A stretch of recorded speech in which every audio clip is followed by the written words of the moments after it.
Bapak Ibu yang dikasihi oleh Tuhan, mari kita membaca bersama-sama firman Tuhan. Terambil dari kitab Efesus.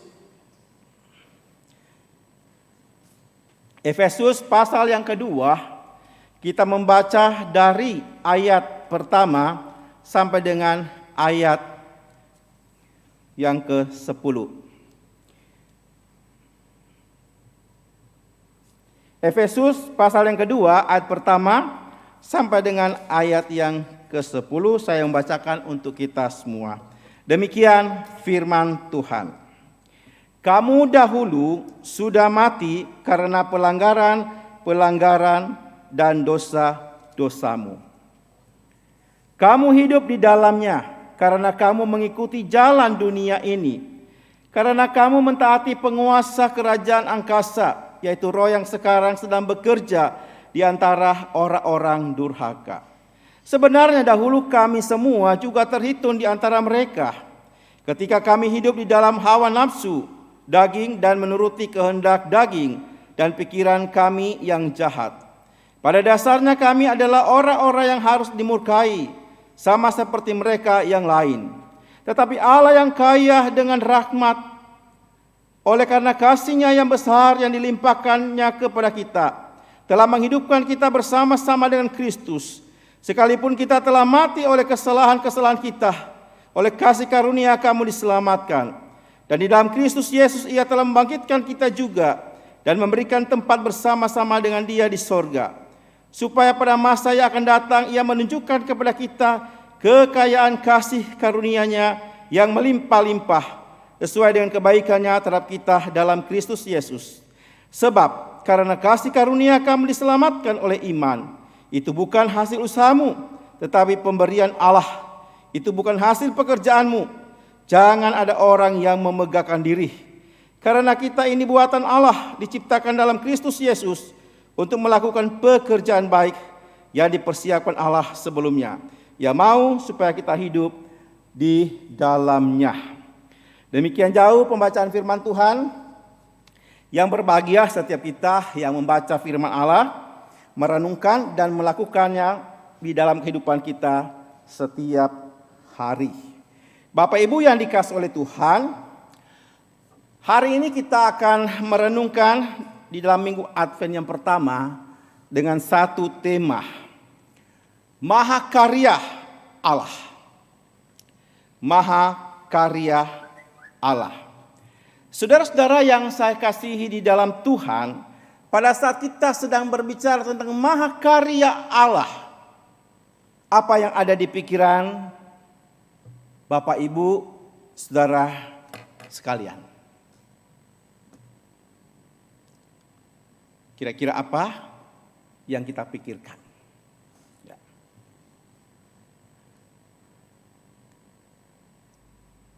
Saudara yang dikasihi oleh Tuhan, firman Tuhan tadi mengatakan kepada kita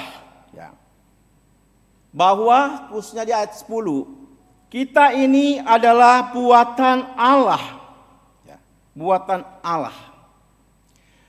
Ada satu lukisan, Bapak Ibu perhatikan, ini lukisan yang sangat-sangat penting dan juga sangat mahal. Nah, di dalam lukisan ini adalah karya Leonardo da Vinci Itu tulisannya Salvatore Mundi tentang juru selamat. Saudara tahu lukisan ini yang dibuat oleh seorang pelukis yang luar biasa, Leonardo da Vinci. Lukisan ini pada tahun 2017 pernah dilelang di Rumah Lelang Christie dengan harga yang sangat-sangat mahal. Laku dengan harga 450 juta dolar US dollar. Kalau dirupiahkan itu kurang lebih 6,7 triliun. Wah, luar biasa ya. Satu lukisan yang dibeli dengan harga yang mahal. Saudara nanti cari saja siapa yang membelinya ya. Tetapi mengapa orang bisa membeli lukisan seperti ini? Apa hebatnya lukisan ini? Saya percaya orang membeli ini bukan sembarang membeli. Selain tentu siapa yang melukisnya, ini adalah orang yang terkenal, tetapi nilai daripada lukisan itu yang lebih penting. Nilai ini atau melihat betapa indahnya di balik lukisan ini. Nah, saudara, kalau kita melihat karya seseorang, maka di balik sebuah karya itu pasti ada konsep dari sang pelukis itu. Nah, di dalam sebuah karya daripada sang pelukis ini, maka kita tahu bahwa di balik apa yang dia tulis ada satu maksud, tujuan daripada pelukisnya ini. Bagi orang-orang yang nanti akan menikmati melihat lukisan tersebut. Yang kedua, saudara, pelukis ini pasti waktu dia melukiskan apa yang menjadi hasil lukisannya, pasti dalamnya pun ada satu pesan yang dia ingin sampaikan kepada orang-orang yang nanti akan menikmati lukisan tersebut. Karena itu saudara-saudara, orang pun bisa membeli sekalipun begitu mahal. Karena sekali lagi, di dalamnya pasti mereka melihat ada satu keindahan yang luar biasa daripada sang pelukis tersebut. Saudaraku yang saya kasih dalam Tuhan. Nah, bagaimana juga dengan Tuhan kita yang mengatakan kepada kita di dalam firman Tuhan yang kita baca tadi. Saudara, dalam bagian ini, di dalam terjemahan baru, khususnya jadi fokus perenungan kita di dalam ayat yang ke-10. Dikatakan di sana, karena kita ini buatan Allah. Ya. Kalau terjemahan daripada New Literal itu menerjemahkan karena kita adalah mahakarya Allah. Jadi saudara dan saya adalah mahakarya Allah, buatan Allah. Diciptakan dalam Kristus Yesus. Jadi kita ini mahakarya Allah di dalam Yesus Kristus. Diciptakan di dalam Yesus Kristus. Saudara mungkin boleh mengatakan kepada kiri kanan, engkau adalah mahakarya Allah. Saudara pada waktu mengatakan seperti itu, engkau mahakarya Allah. Coba renungkan sejenak. Apakah selama ini kita mengerti, memahami tidak? Saya ini adalah mahakarya Allah yang diciptakan di dalam Yesus Kristus.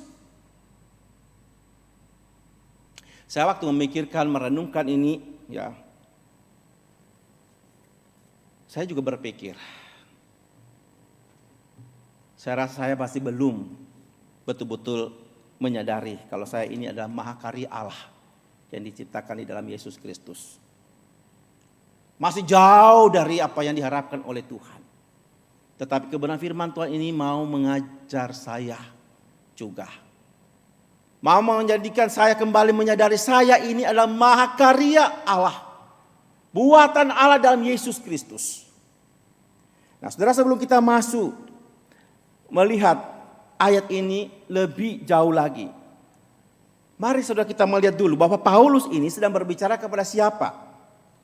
Jadi kita perhatikan ayat ini, ya. Di dalam ayat sebelumnya yang tadi katakan, karena kita, ada kata kita. Paulus sedang menunjuk kepada jemaat Kristen yang ada di Efesus dan termasuk dia sendiri. Karena kita. Nah, saudara, sebelum kita melihat kita ini disebut sebagai karya Allah, kita ini tentu harus lihat dulu ayat-ayat sebelumnya. Karena ada perkataan karena. Paulus menyebutkan karena kita, itu ada ayat-ayat sebelumnya yang menjelaskan sesungguhnya kita ini siapa. Ya. Nah, karena itu siapa kita ini dulu? Sebelum kita diciptakan menjadi karya Allah yang luar biasa di dalam Yesus Kristus, siapa saudara saya dulunya? Nah, memperhatikan ayat sebelumnya, ayat 1 dan 2. Di sana berkata begini, kamu dahulu. Berarti kamu dahulu sebelum kita diciptakan di dalam Kristus. Sudah mati karena pelanggaran dan dosa-dosamu. Kamu hidup di dalam dosa, kamu hidup dalam pelanggaran. Mengikuti jalan dunia. Jalan seperti apakah jalan dunia itu? Jalan yang penuh dengan dosa. Orang yang hidup di dalam dosa, mengikuti hawa nafsunya, mengikuti keinginannya diri sendiri, menyenangkan dirinya sendiri, bukan menyenangkan Tuhan. Hidup dalam kegelapan. Orang yang dulunya kacau balau, orang yang dulunya hancur. Itu Paulus mengatakan dulu pun kami seperti itu. Ya. Hidup mereka dulu mengikuti roh, dikatakan yang sekarang sedang bekerja, berarti roh yang sekarang sampai hari ini roh itu terus bekerja untuk apa? Untuk membelokkan kita dari jalan Tuhan, untuk menjauhkan kita daripada Tuhan. Itu Paulus katakan dulu. Karena sekali lagi bahwa surat ini ditujukan kepada orang Kristen, orang yang sudah percaya kepada Yesus Kristus. Nah, saudara-saudara yang saya kasih dalam Tuhan, jadi kita itu dulu seperti itu. Melihat dari ayat ini, saudara perhatikan ada kata di situ buatan Allah atau mahakarya. Ya, kata buatan, kata atau terjemahan yang new literal itu mahakarya, itu dalam bahasa aslinya poema. Ya. Poema itu hanya dua tempat dicatat. Yang satu di dalam Efesus ini, ayat pasal 2 ayat 10, dengan terjemahan baru buatan. Dan yang kedua di dalam kitab Roma. Roma pasal 1 ayat yang ke-20. Ya. Saudara, saya bacakan ayat ini. Dikatakan begini. Sebab apa yang tidak nampak pada hari daripadanya, yaitu kekuatannya yang kekal dan keilahiannya, dapat nampak kepada pikiran dari karyanya. Nah, kata karyanya ini itu menggunakan poema, sama dengan kata buatan Allah. Nah, dari ayat ini kemudian mari kita berpikir. Berarti kata ini menuju kepada karya Tuhan. Karya Tuhan waktu kapan? Pada waktu Allah menciptakan langit dan bumi. Manusia tidak bisa melihat Allah karena Allah itu roh. Tetapi manusia bisa melihat dari hasil karya Tuhan. Ciptaan Tuhan. Nah, itu di ciptaan. Bandingkan dengan Kejadian pasal 1. Ayat 26 dan seterusnya. Nah, saudara, karena ini kata yang sama berarti begini. Dulu kita memang diciptakan oleh Tuhan. Sebagai mahakarya Tuhan yang luar biasa. Manusia bisa bersekutu dengan Tuhan. Bisa berbicara dengan Tuhan secara langsung. Hidup yang penuh dengan damai sejahtera. Bisa bersekutu dengan Tuhan. Tetapi setelah manusia jatuh di dalam dosa. Nah, ini setelah manusia jatuh dalam dosa, maka manusia ini daripada mahakarya Tuhan pada waktu penciptaannya menjadi rusak karena dosa. Manusia tidak lagi indah di hadapan Tuhan. Manusia sudah menjadi rusak. Bahkan Paulus mengatakan seperti dia itu sudah menjadi sampah, jadi kotoran, menjadi sesuatu yang tidak ada nilai lagi. Kenapa? Manusia sudah jatuh dalam dosa, tidak memiliki hubungan dengan Tuhan. Sejak itulah manusia kemudian hidup di dalam hawa nafsu. Seperti tadi dalam ayat 1 dan ayat yang kedua. Nah, sekarang gambaran Allah di dalam diri kita menjadi rusak karena dosa.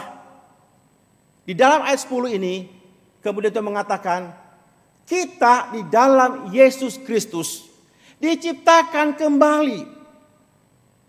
Kita diciptakan menjadi baru. Nah, itu firman Tuhan juga mengatakan kepada kita, ya. Sebab karena kasih karunia kamu diselamatkan oleh iman. Itu bukan hasil usahamu tetapi pemberian Allah. Itu bukan hasil pekerjaanmu. Jangan ada orang yang memegahkan diri. Saudara, karena dosa, karena manusia ini sudah menjadi manusia yang hina. Manusia yang tidak bernilai lagi.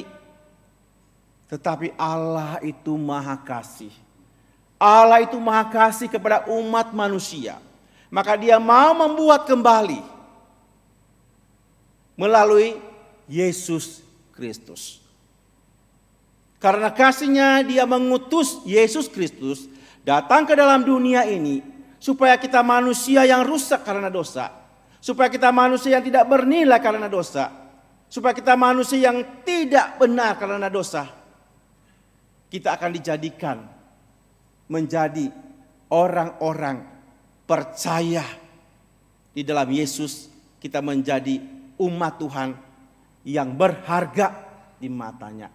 Kita menjadi orang yang mulia di hadapan Tuhan melalui Tuhan Yesus Kristus. Firman Tuhan dalam 2 Korintus 5 ayat 17 berkata, jadi siapa yang ada di dalam Kristus, ia adalah ciptaan baru. Yang lama sudah berlalu, sesungguhnya yang baru sudah datang. Saudara, sampai di sini adakah kita menyadari siapa kita? Ada kita menyadari saudara saya adalah orang yang berdosa? Kalau kita menyadari kita orang yang berdosa, Tuhan mengasihi setiap kita. Makanya Tuhan Allah mau mengutus putranya yang tunggal, Yesus Kristus. Dan setiap orang yang percaya kepadanya dengan iman, percaya, menerima dia, menjadikan dia sebagai Tuhan dan Juru Selamat saya pribadi, saudara dan saya akan diubahkan dari orang yang tidak berharga di tengah dunia ini menjadi orang yang mungkin kita dianggap sampah oleh dunia ini. Kita menjadi orang yang berharga di mata Tuhan. Yesaya 43:4 berkata, oleh karena engkau berharga di mataku dan mulia, dan aku ini mengasihi engkau. Setelah akhirnya kita menjadi orang yang mulia di hadapan Tuhan. Menjadi orang yang berharga di mata Tuhan. Bukan karena kehebatanmu, bukan karena kemampuanmu seperti tadi di dalam ayat sebelumnya. Engkau diselamatkan, bukan hasil usahamu. Semua itu karena pemberian Allah, kasih karunia Allah. Bapak Ibu, sudahkah kita menyadari saat ini kita adalah mahakarya Allah? Kalau saudara dan saya menyadari adalah mahakarya Allah hari ini, ingat, engkau berharga. Engkau bernilai. Engkau mulia di hadapan Tuhan. Engkau indah di hadapan Tuhan. Bapak Ibu, dari akar kata poema, ya, kemudian dalam bahasa Inggrisnya poem itu berarti puisi. Puisi itu sesuatu yang indah. Jadi Tuhan seperti penulis yang luar biasa. Kita ini puisinya, kita indah di hadapan Tuhan. Kalau demikian, masihkah kita terus mengeluh dan mengeluh? Masihkah kita terus mau merendahkan diri kita terus, mengasihi diri kita sendiri? Kenapa saya begini? Kenapa saya begitu? Kenapa saya tidak seperti orang lain? Kenapa saya tidak cantik? Kenapa saya tidak ganteng? Kenapa saya tidak kaya? Saudara-saudara yang saya kasih dalam Tuhan, ingat, engkau dan saya adalah mahakarya Allah di dalam Yesus Kristus. Itu artinya saudara indah di hadapan Tuhan. Saudara berharga di mata Tuhan. Saudara mulia di mata Tuhan. Karena Yesus Kristus yang kita imani, yang kita percaya, Dia telah menciptakan kita menjadi baru. Nah, sekarang pertanyaannya, kalau kita memiliki kesadaran seperti ini, saudara-saudaraku, apakah kita cukup puas? Apa kita sudah cukup puas menjadi orang percaya, menjadi orang Kristen yang sudah diciptakan oleh Tuhan? Kita ini menjadi mahakaryanya Allah. Menjadi orang yang berharga, orang yang mulia, orang yang indah di hadapan Tuhan. Tidak cukup, saudaraku. Firman Tuhan mengatakan juga kepada kita selanjutnya, ya. Karena kita adalah mahakarya Allah, diciptakan dalam Yesus Kristus. Untuk apa? Untuk pekerjaan baik yang sudah disiapkan Allah sebelumnya. Jadi Allah punya rencana yang indah bagi saudara. Sebagai mahakaryanya, saudara saya punya tujuan yang Tuhan menciptakan kita. Bukan sekedar kita hanya menjadi mahakaryanya, enggak, saudaraku. Oleh karena itu ada tujuan, ada maksud daripada Allah bagi kita. Ayat 10. Jadi kita melakukan pekerjaan baik. Bisa dikatakan karena kita ini buatan Allah, diciptakan dalam Kristus Yesus untuk melakukan pekerjaan baik yang dipersiapkan Allah sebelumnya. Ia mau. Tuhan mau, saudara. Supaya apa? Kita hidup di dalamnya. Kita yang sudah percaya. Kita yang sudah diciptakan baru oleh Tuhan. Kita yang adalah mahakaryanya Tuhan. Hidup. Hidup itu berarti berbicara apa, saudaraku? Kalau hidup berarti berbicara seluruh aspek kehidupan kita.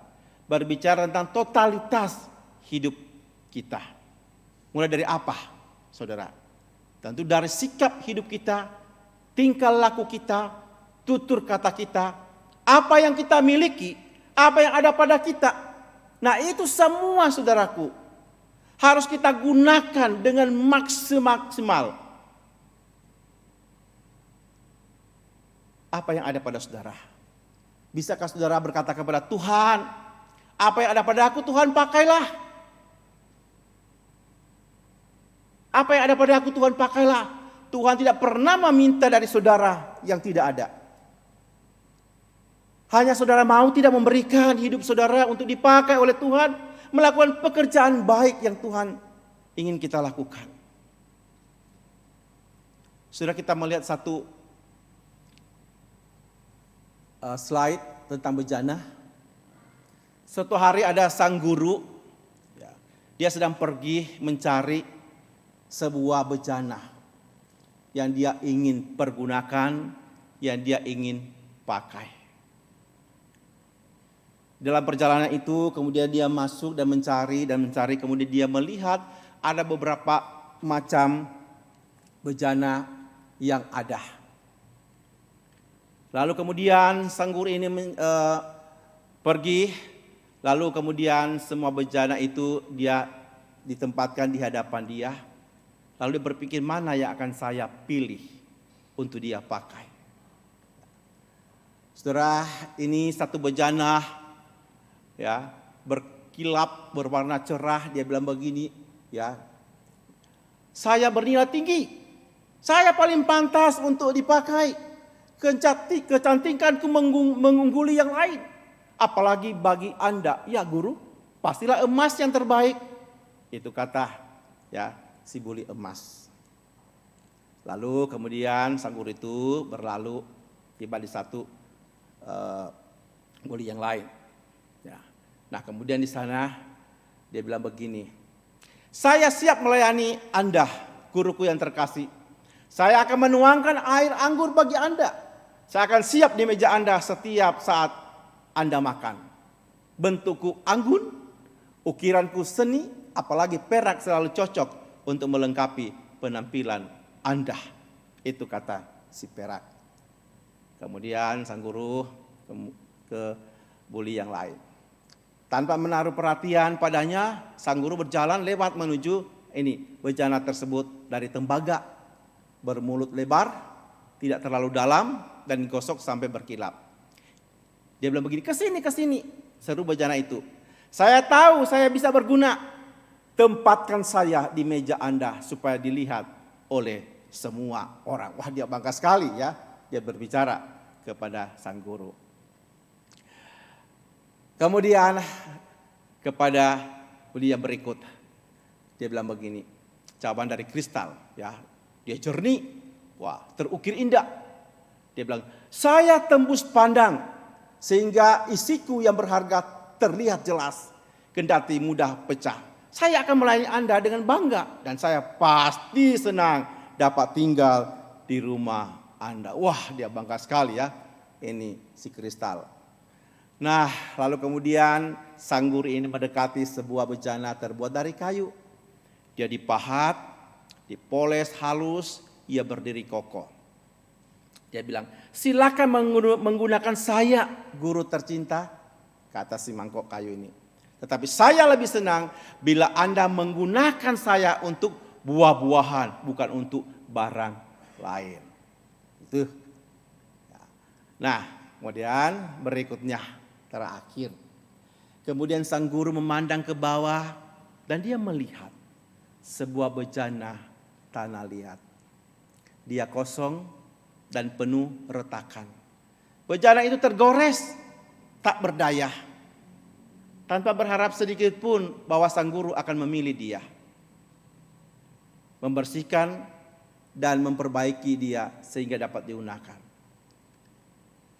Guru berkata, nah inilah bejana yang saya harap dapat ditemukan. Saya akan menambalnya, menggunakannya dan menjadikan milikku. Saya tidak memerlukan bejana yang bangga akan dirinya. Tidak juga yang terlalu tinggi untuk dapat disimpan dalam lemariku. Tidak juga yang bermulut besar, kurang dalam dan nyaring bunyinya. Tidak juga yang memamerkan isinya dengan sombong. Tidak juga yang memilih-milih dan menganggap diri yang paling pantas. Tetapi bejana tanah liat ini yang dapat kuisi sesuka hatiku. Kemudian dengan hati-hati yang mengangkat bejana tanah liat itu, menambal, membersihkannya hari itu juga. Ia menyapanya dengan ramah, ada banyak kerja untuk kau lakukan. Engkau hanya perlu menuangkan isimu kepada orang lain, sebagaimana saya tuangkan dalam dirimu.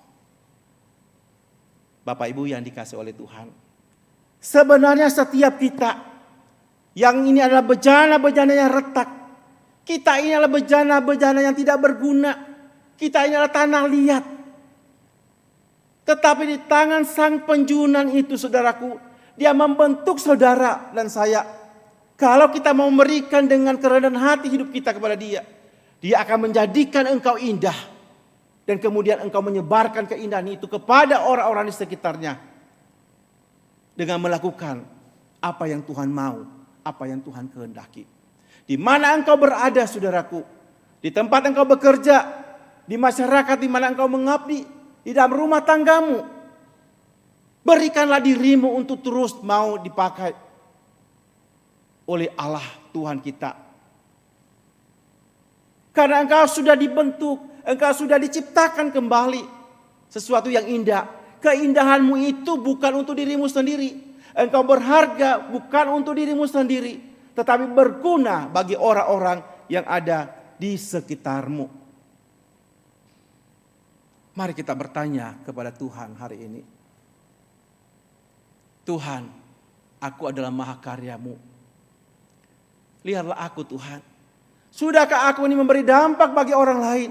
Sudahkah aku melakukan sesuatu pekerjaan yang baik bagi orang-orang di sekitarku? Dan terlebih Tuhan memakai apa yang ada padamu. Berikanlah kepada Tuhan. Kalau engkau mau dipakai oleh Tuhan. Melakukanlah pekerjaan yang baik untuk sesama di mana kita berada, untuk siapapun. Paulus berkata kepada Timotius, dengan demikian tiap-tiap manusia kepunyaan Allah diperlengkapi untuk setiap perbuatan baik.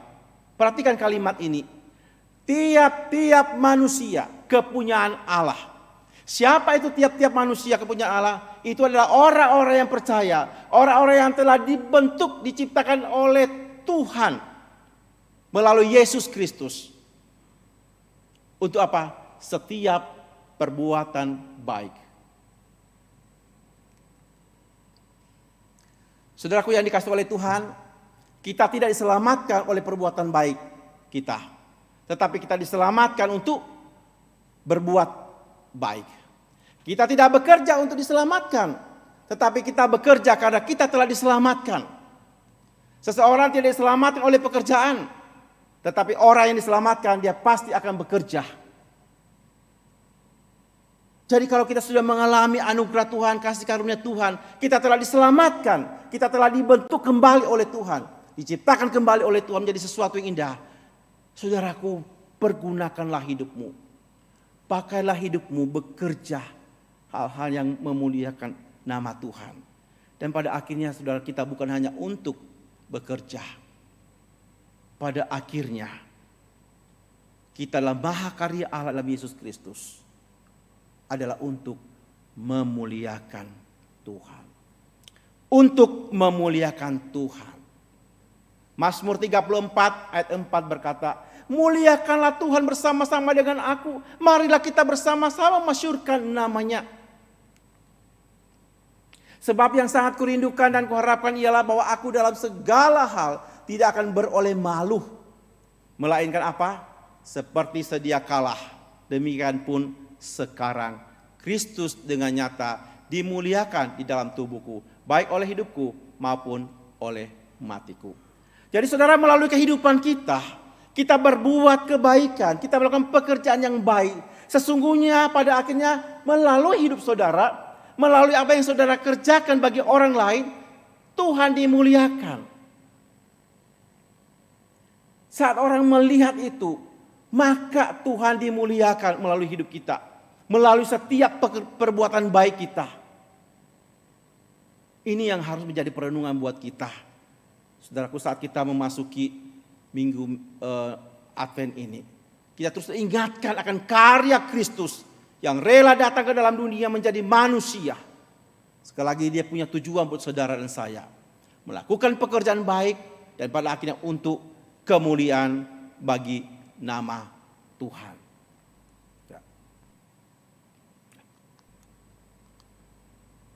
Tuhan berkata tentang kita seperti yang dia katakan tentang Israel. Umat ini telah kubentuk bagiku. Mereka akan menyatakan pujianku. Tuhan berkata kepada umat Israel, Tuhan telah membentuk umat Israel bagi Tuhan. Untuk apa?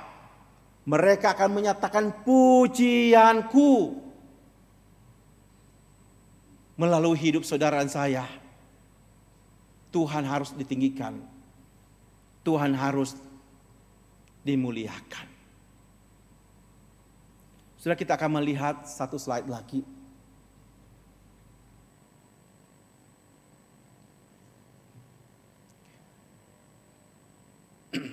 Saudara yang dikasih oleh Tuhan, ada seorang sang maestro. Dia menciptakan sebuah biola. Biola itu dia buat dengan penuh segala cinta kasih dia buat. Dia mulai membuat pola, kemudian pada akhirnya terus dan seterusnya, saudara, dia bentuk itu dengan penuh kelembutan. Lalu satu hari setelah menyelesaikan biola ini, pada akhirnya biola ini pun dijual, orang membeli. Lalu dengan sekian tahunnya kemudian ada orang menggunakan biola ini. Ya mungkin ada orang yang tidak memahami, tidak mengerti, baru mau belajar mungkin. Pada biola ini sangat bagus diciptakan. Kemudian pada akhirnya sementara ada anak yang memainkan biola ini ditaruh sembarangan, akhirnya biola ini jatuh. Kemudian biola ini mulai retak, kemudian setarnya putus. Lalu kemudian orang ini tidak lagi menggunakan. Kenapa? Karena sudah tidak bisa digunakan, sudah rusak. Lalu disimpanlah di gudang. Nah setelah itu kemudian, karena biola ini sudah cukup lama di gudang, lalu ada orang yang mengambil kemudian dia menjual ke toko barang antik. Ya, dijualah ke toko barang antik.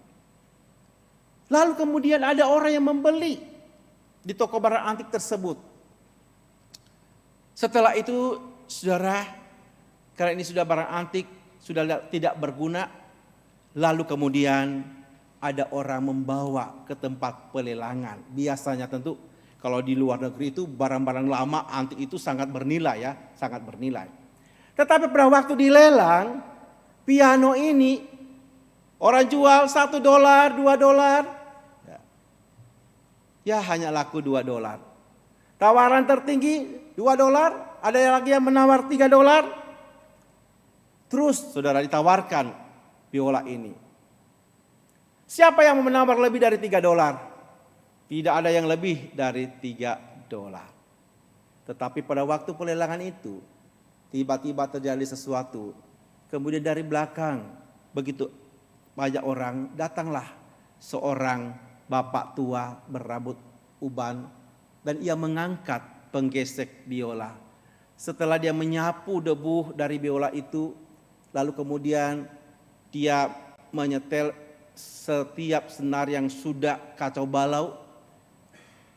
Lalu dia mulai mainkan melodi. Begitu merdu didengar oleh banyak orang. Sehingga langsung melekat di dalam ingatan mereka biola ini.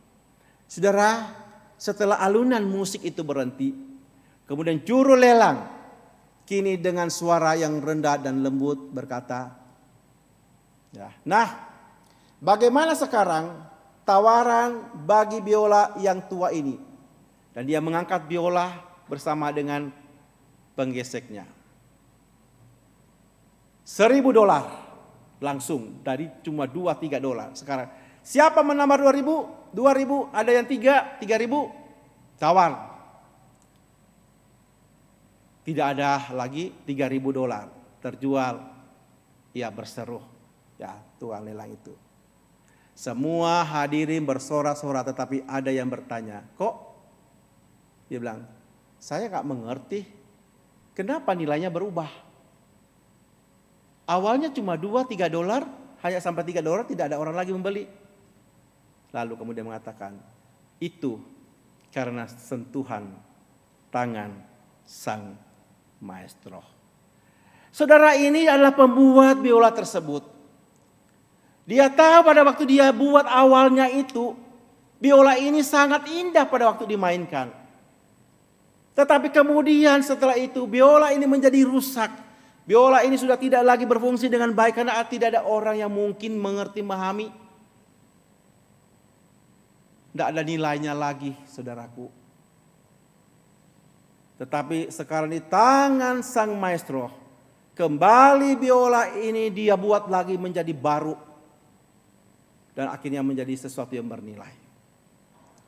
Hidup saudara dan saya ibarat biola yang sudah tidak laku lagi. Yang tidak bisa ada apa-apanya. Tetapi namun saudaraku, tatkala hidup kita yang tidak bernilai ini sekali lagi di tangan Tuhan, Dia mau membuat kita menjadi indah di dalamnya. Nah, sehingga pada waktu itu orang akan melihat, wah, kenapa ini bernilai?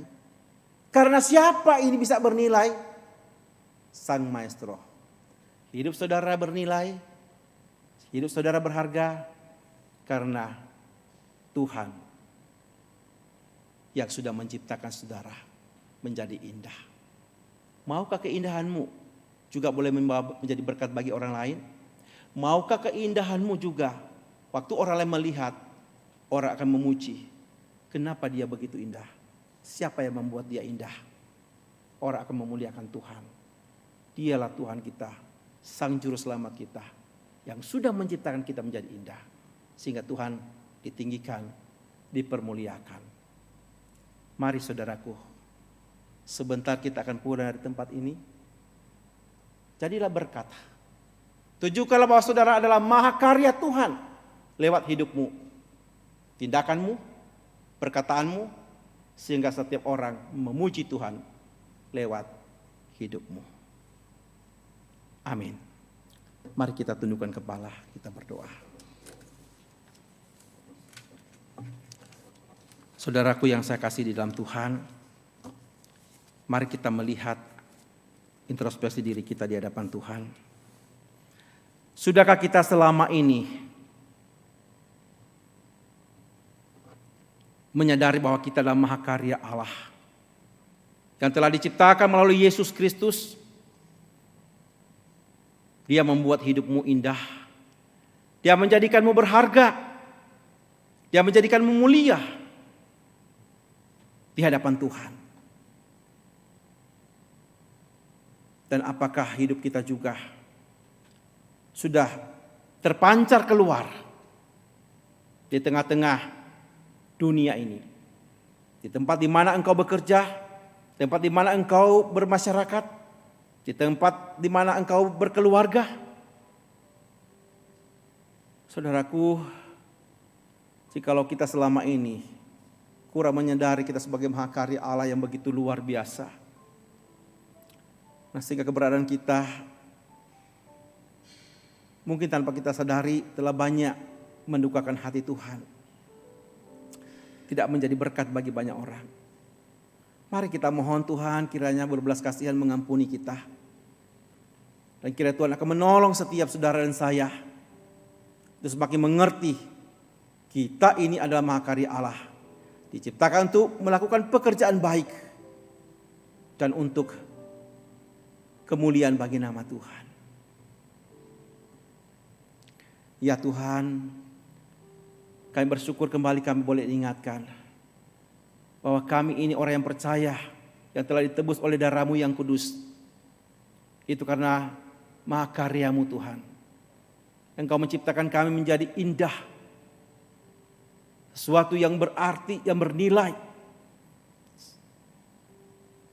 Pakailah kami Bapa, pakailah kami Tuhan untuk menjadi alat di tangan-Mu, supaya melalui hidup kami Engkau Tuhan dimuliakan, Engkau ditinggikan, Engkau dimasyurkan. Sekali lagi Bapa, pakailah kami, pakailah apa yang ada pada kami Tuhan, untuk hormat kemuliaan bagi nama-Mu. Dalam nama Tuhan Yesus kami berdoa. Amin.